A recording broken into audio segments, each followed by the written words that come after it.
माझ्या समोर पूर्णा तालुक्यातील गौर, आळगाव आणि बरबडी येथील काही शेतकरी उपोषणाला बसले आहेत। उपोषणाला बसण्याचं कारण असं आहे की त्यांची जमीन जात आहे, ती कशासाठी जात आहे? चांगल्या कामासाठी जात नाहीये, ती जमीन जात आहे रेल्वेसाठी। रेल्वेचा बायपास होणार आहे म्हणे।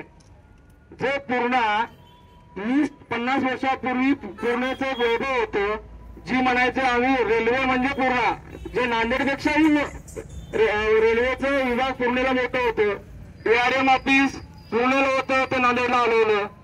अशा असंख्य प्रोजेक्ट हे पूर्णेवरून नांदेडला हलवण्यात आले, तरी इथले राजकीय नेते मूग घेऊन गप्प बसतात। याचं कारण काय असेल की यांना परभणी जिल्ह्याचं, याला पूर्णा तालुक्याचं काही देणं घेणं नाही, यांना इथल्या शेतकऱ्यांचं, इथल्या लोकांचं, इथल्या जनतेचं काही देणं घेणं नाही।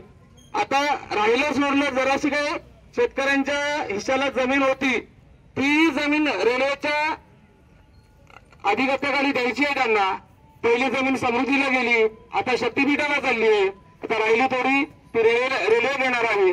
पण आपण जर असं जर शांत बसलो तर उद्याच्याला आपल्याला मसलवाटा सुद्धा स्वतःच्या नावाने करून येतील। आपण जळायचं कुठून पुरायचं कुठून सुद्धा ठेवणार नाही, मग आपल्याला डायरेक्ट गंगामध्ये पाण्यामध्ये फेकून द्यावं लागेल। एवढंच आता एवढंच नाही तर पुढे एवढं भयानक, आता पुन्हा असं म्हणलेत की 200 एकरचं कोल्ड स्टोरेज होणार आहे म्हणा। तर 200 एकरचं कोल्ड स्टोरेज झालं तर कोल्ड स्टोरेज मध्ये कंटेनर डेडबॉडी होणार आहेत काय? कारण का त्याचं काय तर काही सिमेंट स्टील ठेवणार नाहीत।